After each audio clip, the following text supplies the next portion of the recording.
¿Qué tal? Muy buenas tardes, señor Superintendente Amaury Castillo. Bienvenido al Día con Orlando Mendieta. ¿Cómo se encuentra?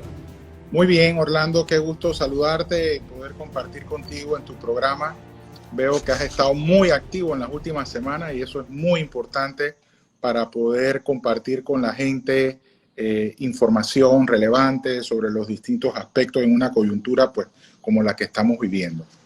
Muchas gracias, señor Superintendente. La idea es esa, hemos creado este espacio precisamente para aportar al país en estos momentos de difícil situación que nos hace pasar a todos la pandemia del coronavirus. Entonces hemos creado este espacio para estar conectados con el público, con las autoridades que toman decisiones y ver hacia dónde avanzamos, cuál es nuestro futuro y al final lo que buscamos que al país le vaya mejor.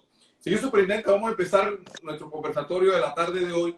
Y mi primera pregunta es realmente, pues hay mucha expectativa sobre cuál es la salud en estos momentos del sistema bancario nacional. ¿Cómo se encuentra a la fecha?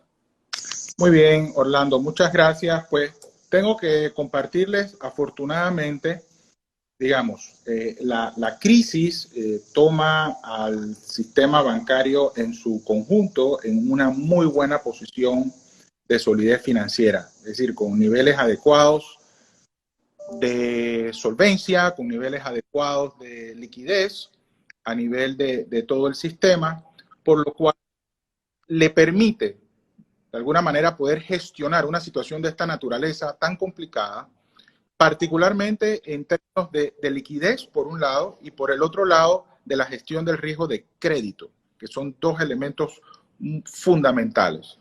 En este momento, en términos muy generales, te puedo compartir que al cierre de mayo, efectivamente, el total de activos del Centro Bancario Internacional estaba por el orden de 128.775 millones de dólares. Todavía, digamos, si comparamos mayo con abril, a pesar de que ya abril y mayo son 2 meses que de alguna manera pueden representar el tipo de situación que las que estamos viviendo en Panamá y el mundo, aún estamos viendo un crecimiento, al menos con respecto a mayo, de algo así como 760 millones de dólares de crecimiento en total de activos.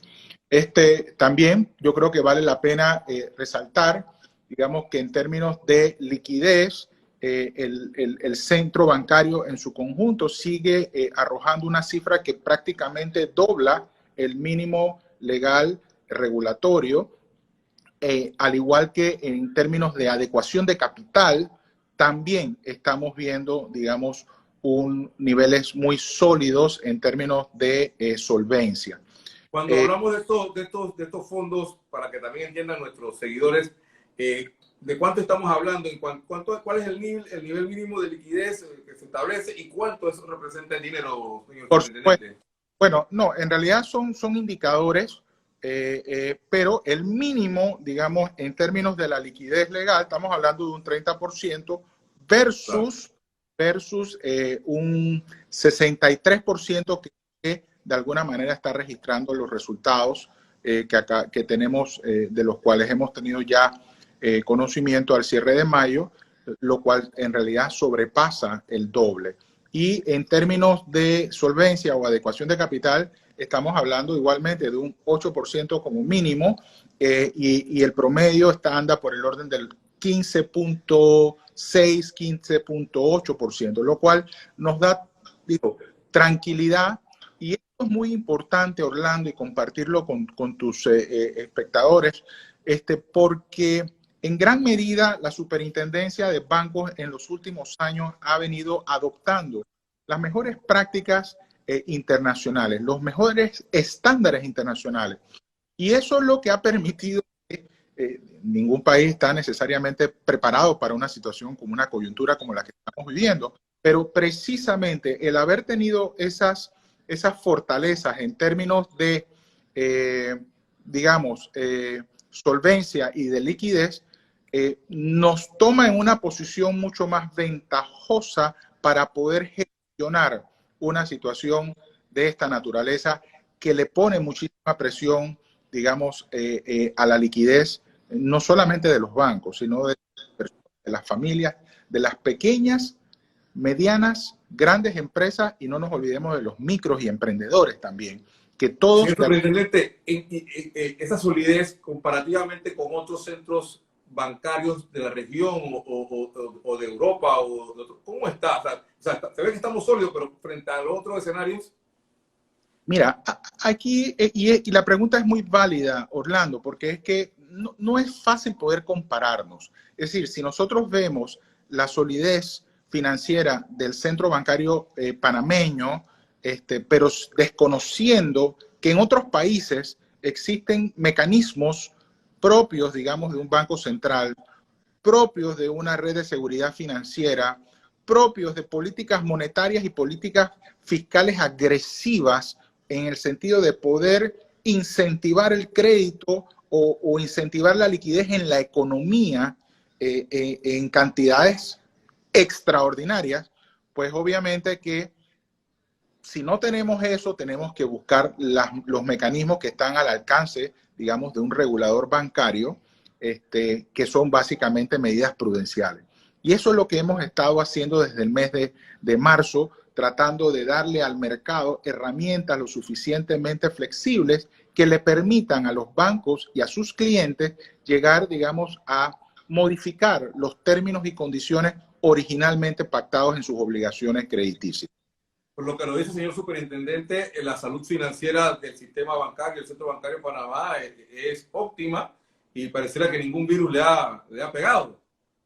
Sí, efectivamente es así, Orlando, pero no nos olvidemos que la liquidez es algo finito.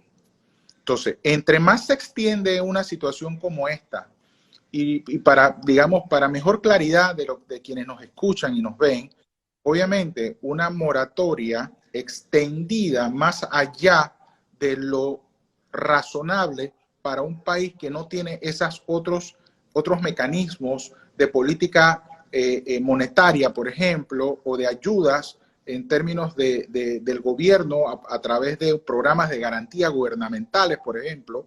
Entonces, se hace mucho más complicado porque una moratoria extendida le pone mucha más presión a la liquidez de los bancos.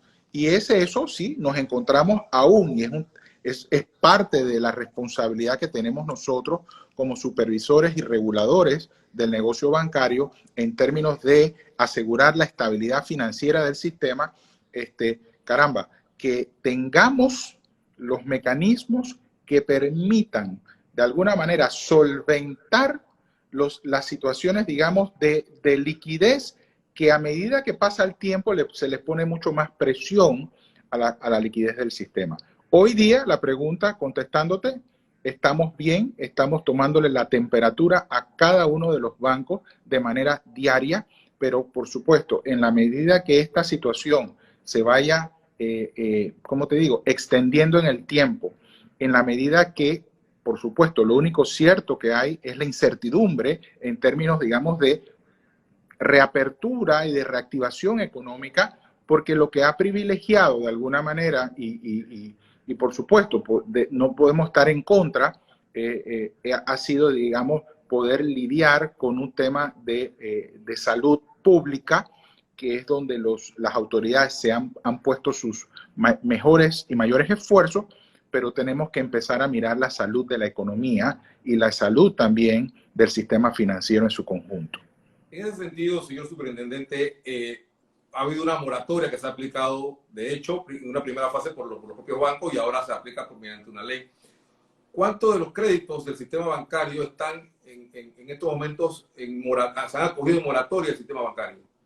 Mira, en términos generales es una cifra muy importante. A esta semana, y no quisiera equivocarme, a esta semana, déjame comentarles, porque es información que llevamos nosotros por semana, ¿no? La información que los bancos nos proveen a nosotros como en sus reportes semanales.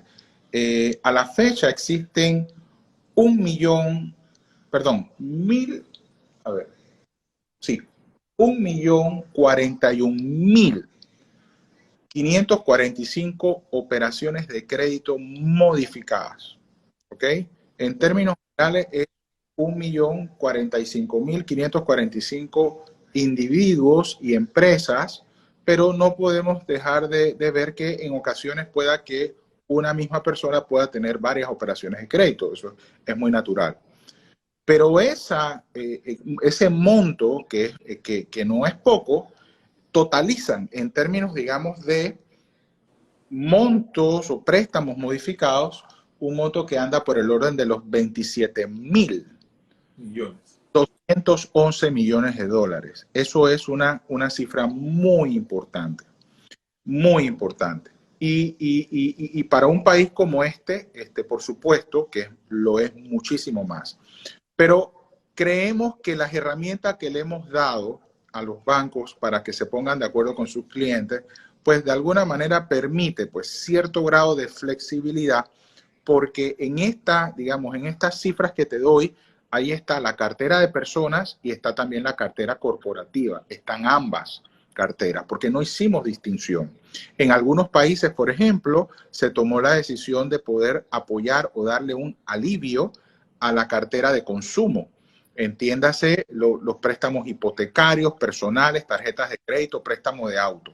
Pero se tomó la decisión de no brindar un alivio, por lo menos por el lado prudencial, a los créditos corporativos. Para ellos, en otros países, los gobiernos adoptaron otro tipo de medidas, que son, digamos, haberle dado ayudas directas a las empresas con el propósito, digamos, de mantener y conservar empleos. Obviamente, esos son economías, más allá que sean de países desarrollados o no, donde en mayor medida los gobiernos han inyectado liquidez para poder sortear. Aquí no tenemos ¿cómo te digo? La espalda financiera como para lograr ese tipo de ayuda, y por eso sentimos que sí era importante que la medida prudencial abarcara ambos aspectos. Y bueno, esto nosotros en marzo pensábamos que era un tema que se podía resolver, ingenuamente pensándolo, en 3-4 meses. Ya han pasado 4 meses y nos estamos dando cuenta que todavía hacia adelante no hay mucha claridad, digamos, de cómo se va a recuperar la economía panameña. Tomando en cuenta, señor superintendente, que los millones en moratoria, estamos hablando de 27.000 millones de dólares, ya la banca ha negociado eso con sus clientes para mantenerlos en moratoria. ¿Habrá algún tipo de flexibilización en las provisiones de los bancos por esta mora generada por el COVID? Mira, excelente pregunta, es muy técnica también. Déjame tratar de respondértela de la mejor manera para poder transmitir. Mira, estamos en eso, por supuesto que estamos en eso. Ahí lo que yo tendría que hacer es una distinción entre las provisiones prudenciales, es decir, que las normas bancarias establecen en términos, digamos, de la generación y administración de los créditos. El acuerdo bancario 4/2013, que es el que precisamente establece las reglas para la gestión y administración del riesgo de crédito, establece básicamente 2 tipos de provisiones. Una dinámica, ¿no? Y otra específica.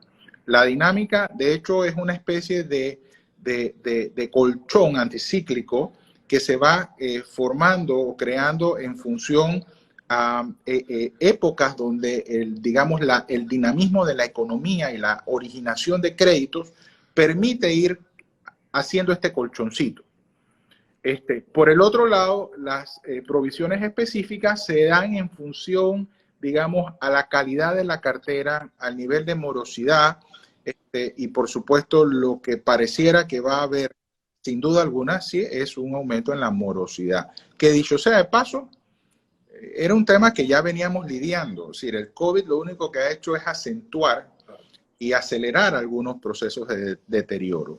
Pero precisamente el acuerdo 2/2020, que fue esa herramienta que la superintendencia aprobó en el mes de marzo, iba un poco enfocada precisamente a proteger la cartera de crédito de mejor calidad, con el propósito de que esta dispensa o este periodo de gracia o esta moratoria, como se le ha llamado comúnmente, no le generara a los bancos, y yo agrego a los clientes también, digamos, la obligatoriedad regulatoria de tener que reclasificar ese crédito por un tema de deterioro, es decir, días de pago, días en donde no han recibido abonos esas obligaciones y por lo tanto que tuviesen la necesidad igualmente de no solamente reclasificarlas, sino también de constituir nuevas provisiones. Esto es por el lado prudencial, que está en la cancha del regulador bancario. Pero por el otro lado, Orlando, están las normas internacionales de información financiera, las NIF, donde el país tomó la decisión hace 7 años de convertirse en una jurisdicción, en un sistema bancario apegado a las NIF. Y parte de eso también es el reconocimiento que tenemos nosotros a nivel internacional, a nivel de las agencias calificadoras de riesgos, de los organismos multilaterales, entre otros, digamos, la fidelidad y la integridad de la información financiera que genera el sistema bancario panameño, sobre todo sus bancos. Dicho esto, obviamente que el gran desafío en este momento, y en esto estamos trabajando en este minuto, es precisamente buscar qué alternativa puede encontrar que pueda, digamos, no conocer la aplicación de la NIF y particularmente la NIF 9, que es la que establece el tener que incluir reservas por pérdidas esperadas, ¿no?, en su cartera de crédito. Y eso es lo único que nosotros tenemos claro, que va a haber pérdidas. ¿Me explico? Pero entonces, ¿cómo encontrar ese balance entre si nos vamos por una aplicación muy ortodoxa de la NIF 9 o si podemos encontrar algún mecanismo intermedio a través de las provisiones regulatorias? Y en ese momento nos encontramos. Digo, al final, yo creo que lo más importante, Orlando, es que la solución que vayamos a adoptar es una solución en la cual no podemos, y lo digo de manera muy folclórica, copiarnos de nadie, porque este sistema financiero bancario panameño es muy sui generis, atípico, muy particular. Por lo tanto, las soluciones tienen que ser muy acotadas y ajustadas a una realidad. Y en eso estamos trabajando de manera tal de, por un lado, mantener la aplicación de las normas internacionales de información financiera que nos ha dado, digamos, un reconocimiento en la comunidad financiera internacional y ha ayudado inclusive en la reputación del sistema bancario panameño.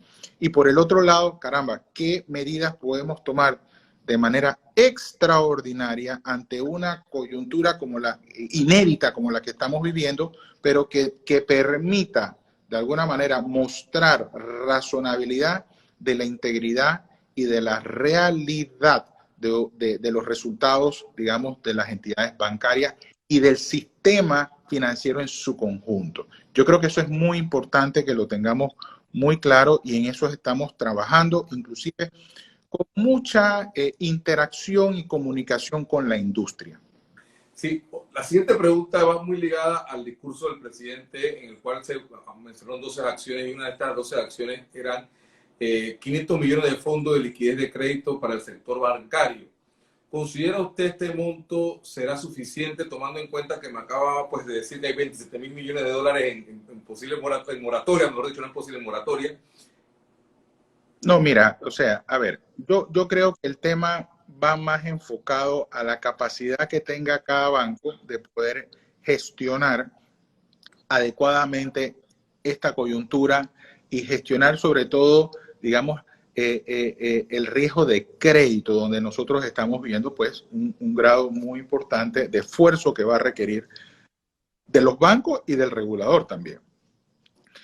Poner, digamos, 500 millones, que es lo que el presidente anunció, o poner 1.000 millones, o poner 5.000 millones, realmente no nos va a garantizar, digamos, el que de alguna manera podamos sobrellevar una situación como esta. Yo creo que lo ideal es que esos 500 millones ojalá ni se utilicen. El propósito es que cada uno pueda pararse con sus propios pies en función, digamos, a la habilidad de gestión de cada banco y a la capacidad que podamos tener nosotros también como reguladores y supervisores de poder brindar herramientas que les permita a los bancos poder, digamos, gestionar, sin olvidarnos que la principal fuente de financiamiento del crédito son precisamente los depositantes. Entonces, es buscar ese equilibrio que no ha sido fácil poder transmitir, por supuesto, porque por un lado tenemos una parte importante de la ecuación, que son los clientes por el lado activo, los deudores del sistema, que probablemente seamos la mayoría, y por el otro lado está esa otra parte que no es que ha hecho mucho ruido, pero esos son mucho más callados y lo que están es viendo a ver cómo se va a gestionar esto, porque por supuesto puede generar preocupación clara de que, pero espérate, tantos millones en créditos modificados, que tampoco significa que son créditos que no se van a pagar. Son créditos que sencillamente, en función a esta herramienta, los bancos y sus clientes pudieron llegar a un acuerdo para modificar los términos y condiciones de ese préstamo originalmente pactado. ¿Y qué significa modificar préstamos? No es solamente un periodo de gracia o moratoria, como le han llamado. La capacidad también de ver, espérate, en realidad me ha cambiado, yo en este momento no puedo continuar pagando esa cifra mensual tal cual como la acordamos. Yo ahora tengo esta capacidad de pago más limitada y bueno, en función a documentar esa realidad de cada cliente, individuo o empresas, entonces bueno, encontrarán los bancos y sus clientes la posibilidad de disminuir, por ejemplo, esa cuota mensual. Ahora, ¿pueden hoy los bancos y los clientes renegociar todos estos créditos y financiamientos como si estuviesen partiendo de cero y creando un nuevo financiamiento por un determinado crédito que está en malas condiciones? ¿Se puede hacer hoy día? Por supuesto que claro que lo pueden hacer, si esa es la bondad que ha tenido digamos, la medida que hemos adoptado, pero entendiendo que de manera muy ortodoxa el acuerdo de gestión de riesgo de crédito, el 4/2013, te ponía, digamos, ciertas reglas que al momento de tú, digamos, ahí tenías básicamente dos opciones. O hacías un refinanciamiento, y el refinanciamiento obviamente hay que entenderlo como que el deudor ha tenido algún tipo de problema y en consecuencia puedes hacer el refinanciamiento, pero eso implica una reclasificación porque el nivel de riesgo a lo mejor se ha subido, ¿no? Ya por alguna razón está refinanciando. Y por el otro lado, eso tiene obviamente implicancia en términos de reclasificación de riesgo y en la constitución de provisiones. O sea, eso es lo que ortodoxamente ocurre. Lo otro que también que es perfectamente válido es las reestructuraciones. Eso también tiene sus mecanismos, sus reglas y obviamente son cosas que le implican al banco reclasificación de la operación de crédito y constitución de provisiones. Esta herramienta, Orlando, te permitía hacer eso, modificar sin que tuvieses necesariamente que reclasificar nada, ni tuvieses que constituir provisiones adicionales. Pero se hicieron sobre la base, digamos, de un horizonte de tiempo relativamente corto. Nosotros estimábamos que esta situación en marzo, hombre, era cuestión de 60 días, ponle que sean 90 días por tarde, es más, la norma te hablaba de 120 días, como exagerados. No ha sido suficiente 120 días. Entonces, estamos en este momento planteándonos una modificación a ese acuerdo, pero ya quizás bajo otras consideraciones importantes, porque no es lo mismo mantener, digamos, un crédito que no ha recibido abono por un periodo, digamos, de 90 días, a un crédito que a lo mejor no va a recibir abonos por un periodo de 270 días y nos vamos de marzo hasta diciembre. Entonces, ahí hay que dar un tratamiento diferenciado, entendiendo que hay créditos que afortunadamente no han tenido afectación. Hay una cartera de crédito que se ha mantenido, ¿no?, recibiendo sus abonos, entiéndase, todos los que de alguna manera hemos tenido la oportunidad de generar un ingreso, o todos aquellas empresas que, bueno, han sido menos afectadas porque estaban en el sector de alimentos. O sea, hay una serie, digamos, de actividades que afortunadamente han sido menos afectadas. Y esto es un ejercicio, Orlando, que tienen que hacer los bancos, pero esto ya se les ha avisado con mucho tiempo, porque hay que segmentar sus clientes. Los bancos tienen que hacer una tarea en el sentido, bueno, tengo este universo de clientes, ¿cuántos clientes tienen estos clientes en el bloque 1? Claro. ¿Cuál es su nivel de exposición de crédito en el bloque 1, en el bloque 2, en el bloque 3? Y así sucesivamente. Por supuesto que parte del pedido que ha hecho el sector privado con justificada razón, más allá de las motivaciones que han originado, digamos, o la prelación que ha tenido el tema de salud pública, pero las empresas necesitan saber, bueno, cuándo se van a levantar el bloque 3, el bloque 4, y si las empresas / clientes de los bancos necesitan saber eso, los bancos también lo necesitan saber para poder hacer sus proyecciones. Pero en este momento, al no tener, digamos, certidumbre de eso, pues más le puedes tú pedir a una empresa que le entregue al banco, digamos, cuál es su proyección de flujo futuro. Si ahorita mismo pareciera como que no hay futuro. Sí hay futuro, por supuesto que sí hay futuro, pero no hay certidumbre, digamos, de cuándo va a abrir los diferentes bloques. Y ojo, cuidado con este aumento en las estadísticas. O sea, lo triste sería tener que revertir, digamos, la apertura que ya se han dado. Sí, en esa misma orden de ideas, señor superintendente, los bancos pequeños, ¿cómo están bajo la óptica de la superintendencia? Porque los bancos pequeños sabemos todos que las regulaciones le dan un poco margen de movimiento, el escenario actual le estrecha aún más ese margen de operaciones. ¿Tienen ellos el suficiente músculo para aguantar y pasar esta tormenta? Bueno, al día de hoy te puedo decir con toda seguridad, sí lo pueden hacer. Por supuesto que a lo mejor su capacidad no es igual a la de un banco grande, pero en esta coyuntura, y así lo vemos en la superintendencia de bancos, y así lo ve la industria, que la fortaleza del sistema bancario lo es la fortaleza del banco más débil. Entonces, todos, de alguna manera, en este momento se encuentran con muy buenos indicadores. Por supuesto, esto es un negocio que requiere pues cierto nivel de volumen, de masa crítica. El costo regulatorio, por supuesto, es un tema que apunta un poco en la dirección que tú bien señalas, pero no hay por qué tener ningún temor, digamos, de un banco con respecto al otro. De hecho, ¿puede dar algún tipo de fusión o venta de instituciones en estos momentos? ¿Ve algo de eso?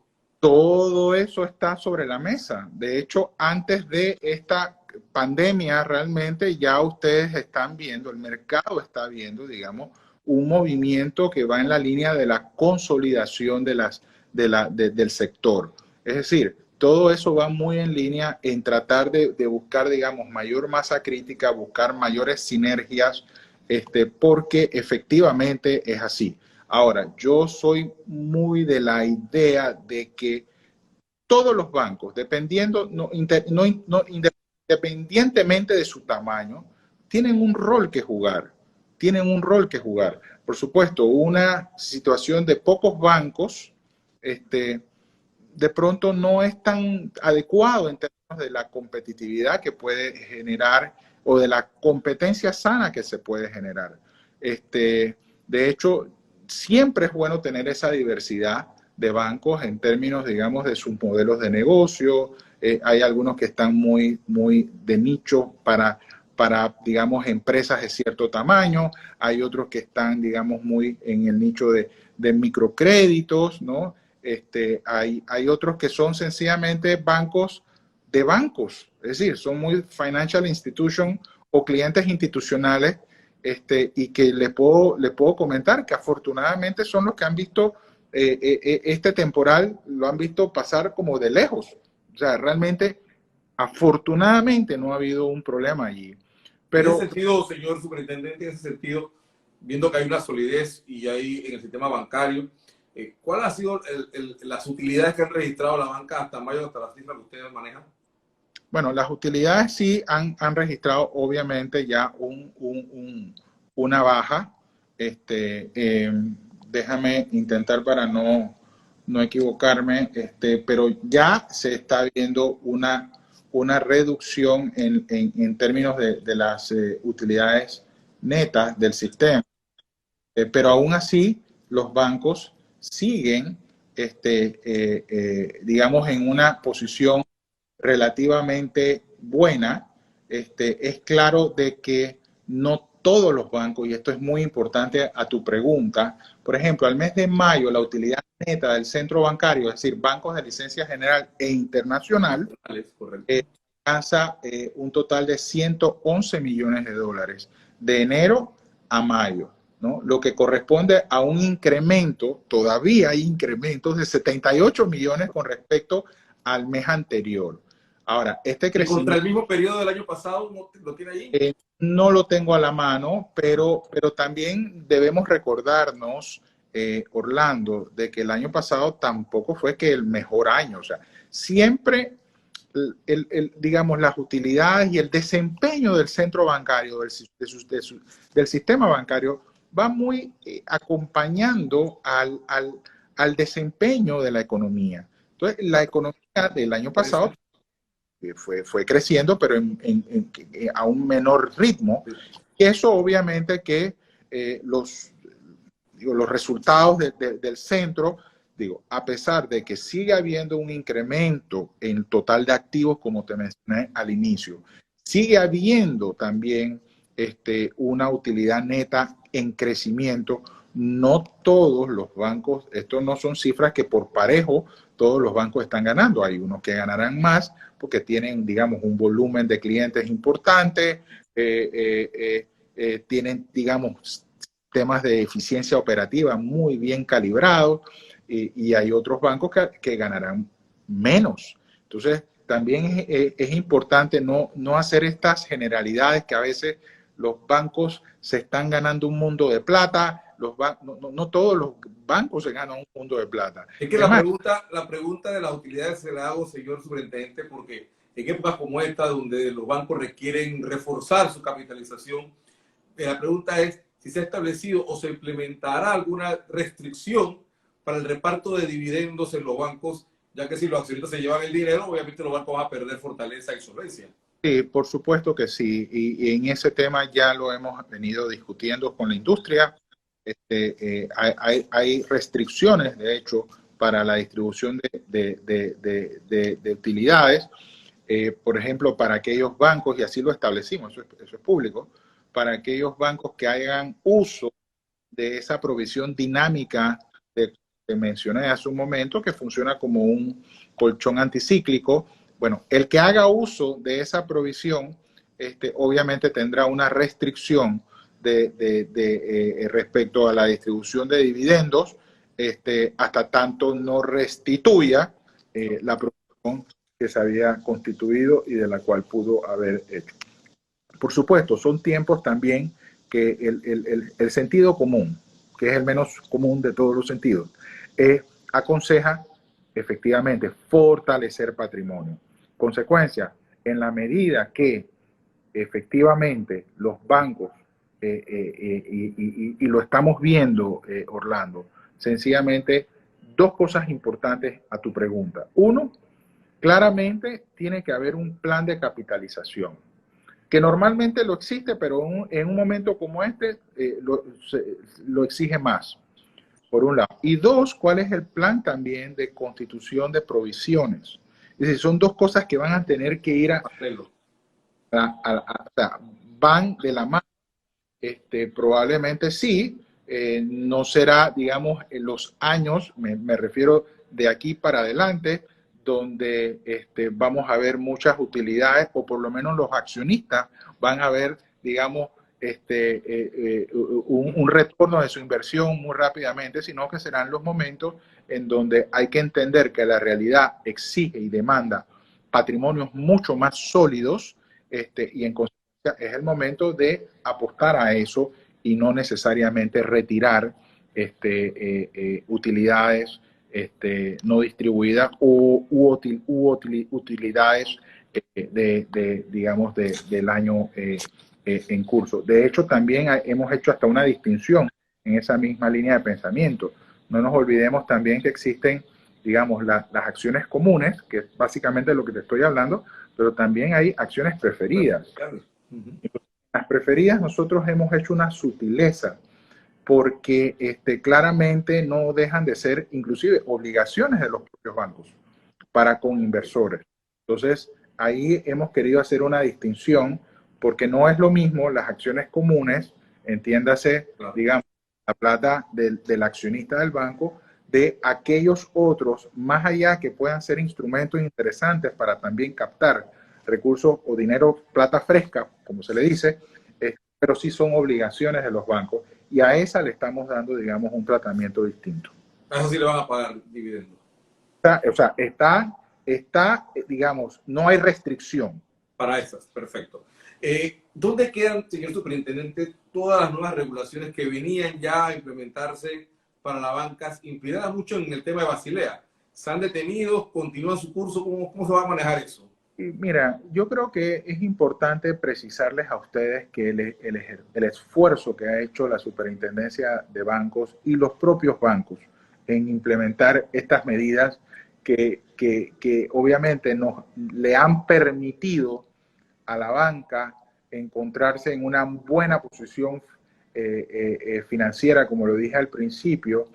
También a inicio de mi gestión, que escasamente tomé posición el 21 de enero, y hay 3 meses de pandemia, así que, pero lo poquito que pude, digamos, desde el punto de vista estratégico, definir con el equipo es que queríamos poner un poquito en pausa algunas regulaciones que tenemos pendientes para terminar de completar esa hoja de ruta en materia regulatoria hacia Basilea III. Dijimos, vamos a poner en pausa esto antes de la pandemia, ojo. Pero en reemplazo, lo que nosotros veíamos, y este era un análisis un poquito a priori de mi parte, era que habían regulaciones vigentes que requerían una mirada, una revisión, una actualización. De hecho, el acuerdo de riesgo de crédito, el 4-2013, al que me he referido anteriormente, era uno de ellos. Habían algunos elementos que bien valía la pena revisar, actualizar, porque digamos, las realidades también, cuando sale este acuerdo en el 2013, en un ciclo económico importante de crecimiento, pues ya nosotros estábamos viendo cierto desgaste del modelo, ya nosotros estábamos hablando de cierta ralentización de la economía y veníamos viendo que ahí había un tema, digamos, que habría que atender. De hecho, en enero, mi preocupación personal, compartida con mi equipo y con algunos bancos, fue básicamente, digamos, hombre, estamos viendo una economía que no está creciendo al mismo ritmo, estamos viendo índices de tasa de desempleo creciendo, el año pasado algo así como 7.1, 7.2, y eso es una combinación que, por supuesto, se va a ver también en el deterioro y en la calidad de la cartera de crédito. Y yo le agregué un poquito más, ¿no? Sin tener mayores elementos, un poquito más de olfato. Y sentía yo que podía haber inclusive un tema de posible sobreendeudamiento de la gente. Entonces, todo eso son elementos que nos hacían, digamos, tener que navegar en aguas un poquito turbulentas y de pronto llegó la pandemia, pues. O sea, lo único que ha hecho es acelerar un poco. Claro. Entonces estamos en dos escenarios, entonces, señora superintendente. Uno, revisar todas las regulaciones de aquí hacia atrás que están ya en vigencia para modernizarlas y adecuarlas a la realidad actual. Y por otro, hay una pausa con las nuevas regulaciones de Basilea. En eso Así estamos. Así es. Y parte también de lo que expresé en algún momento y está dentro del plan estratégico de la Superintendencia de Bancos para los próximos 4 años, es fundamentalmente trabajar de manera decidida en la modernización del sistema financiero panameño. Créanme que Panamá es muy reconocido a nivel internacional, ni hablar a nivel regional. Tenemos, digamos, muy buena reputación, digo, los números así lo hablan, las presencias, digamos, de entidades de presencia internacional, de presencia regional, así lo corroboran, pero nos queda muy claro que todavía en términos, digamos, de innovación, en términos, digamos, de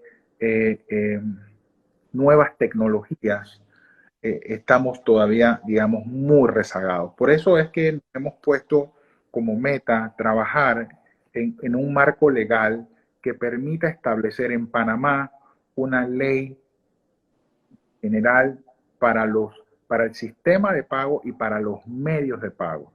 Sentimos que eso es un elemento que le dará a Panamá, digamos, la posibilidad de poder relanzarnos nuevamente, porque allí estamos todavía, yo diría, muy atrás, y países muy cerquita de nosotros nos han aventajado y sentimos que ahí hay una oportunidad tremenda para poder, digamos, establecer un ecosistema donde bancos y fintechs y otros tipos, digamos, de productos y servicios muy alineados a las nuevas tecnologías pudiesen generar de Panamá y crear ventajas competitivas y poder reinventarnos. Es decir, todo esto, o sea, acabamos de cumplir, el 2 de julio cumplimos la primera ley formal bancaria, se aprobó el 2 de julio de 1970, en aquella época se legisló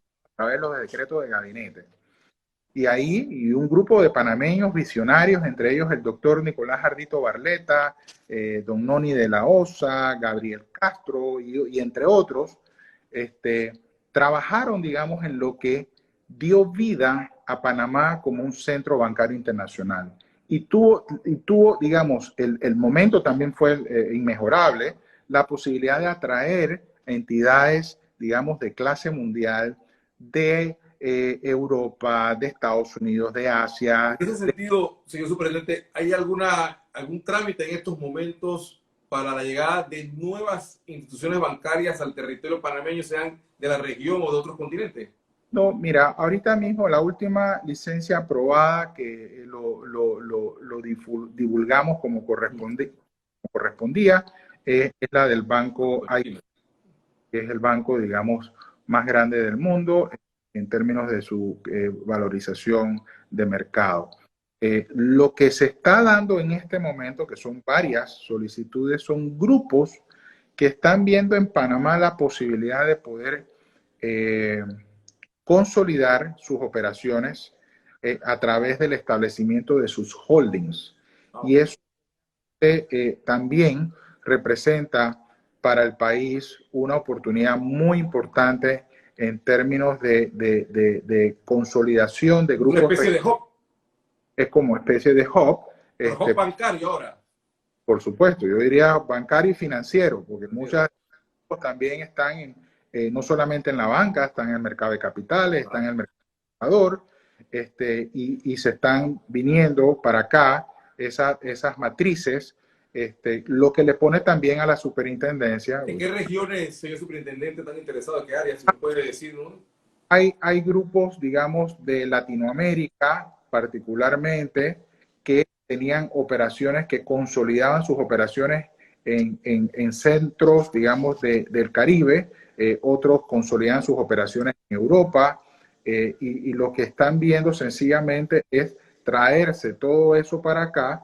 Son activos que van a sumarle al total de activos del centro bancario y también le ponen a la superintendencia, pues de alguna manera, un desafío importante, porque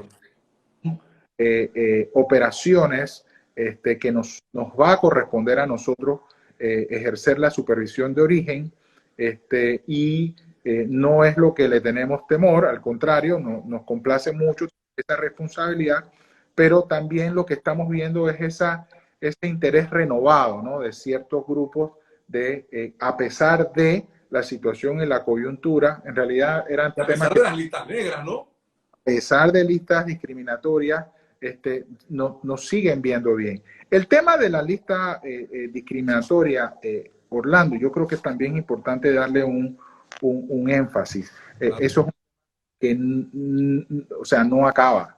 Nosotros tenemos que seguir de manera decidida a que el país pueda adoptar y cumplir con el plan de acción que nos hemos puesto con el Grupo de Acción Financiera Internacional Gafi, para efectivamente procurar en la medida de lo posible, o sea, eliminar ese estigma, porque hay un estigma, tenemos que decirlo, hay un tema reputacional subyacente, con el cual vamos a tener que convivir, tratar de desconocer aquel tema de los papeles de Panamá, injusto por cierto, pero es un tema, aquellos otros casos, digamos, un poco mediáticos y que al final tampoco es que terminaron en mucha cosa, nos lleva a nosotros a la única manera de contrarrestar eso es sencillamente presentándonos como un país serio que somos, con un país, digamos, con la adopción de los mejores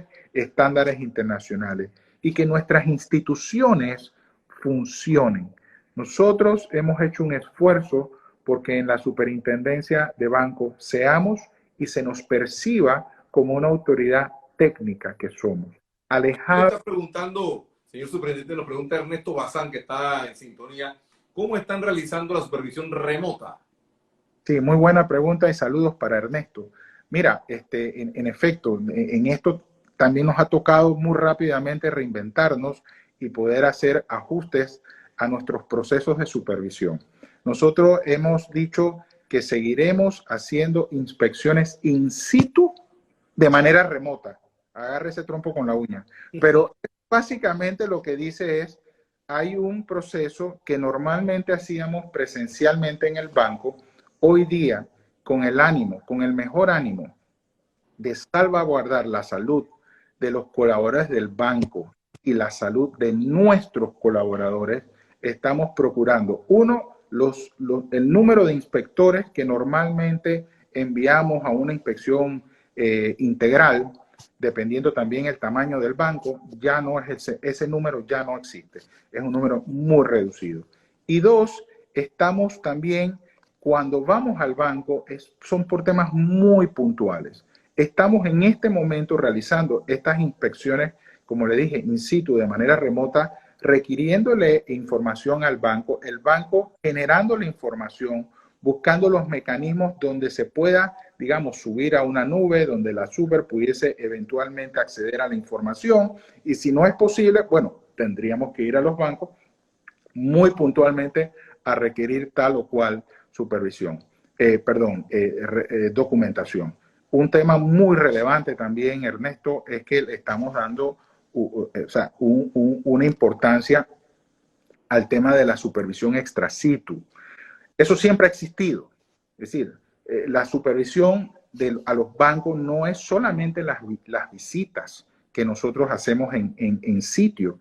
También hay toda una dinámica que eso es 24/7 con información que los bancos van remitiendo a través de nuestros sistemas de transferencia de información y que tenemos todo un grupo de analistas y de supervisores extra situ que están efectivamente tomándole la temperatura a los bancos. En una coyuntura como esta, nosotros obviamente le hemos puesto, digamos, mayor énfasis, mayor acento a ciertos tipos, digamos, de riesgos. Claramente el riesgo de liquidez, solvencia, riesgo de crédito, es un tema que estamos viendo, digamos, con muchísima atención. Los temas relacionados a ciberseguridad es un tema también de la esencia, no solamente por las vulnerabilidades que puede tener el banco en su operación natural, sino que hoy día estamos trabajando también de forma remota.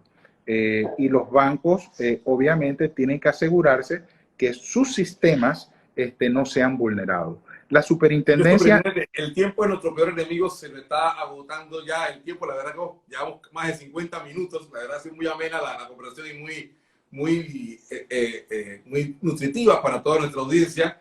Mi pregunta, ya la parte final, sería, bueno, entrar con usted a lo que nosotros denominamos el ping-pong.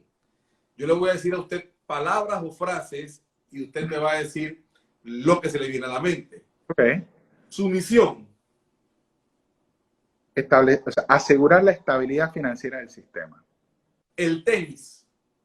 El tenis, Ajá. mi deporte favorito. Su mejor amiga o amigo. En realidad, mi esposa. ¿Cómo ve la economía? La veo con optimismo, pero yo diría con un optimismo, digamos, moderado. Podemos salir adelante. Podemos salir adelante si lo hacemos bien. ¿Cuenta de ahorro o plazo fijo? Plazo fijo. Muchas gracias, señor Superintendente Amaury Castillo, por habernos acompañado esta tarde en una jornada muy interesante que de seguro nos ha abierto el panorama y nos ha dado luces claras de cómo está nuestro centro bancario y nuestro sistema bancario nacional. Así que a todos los que nos sintonizaron también agradecerles su participación. Espero que la entrevista haya sido de su completo agrado y nos vemos el próximo lunes con la entrevista al presidente de la Unión de Pequeñas y Medianas Empresas, UNPYME, con quien hablaremos sobre la realidad de las empresas pequeñas en Panamá y cómo van a enfrentar esta reactivación económica con las acciones establecidas por el gobierno del presidente Laurentino Cortizo. Que pasen todos una muy buena tarde.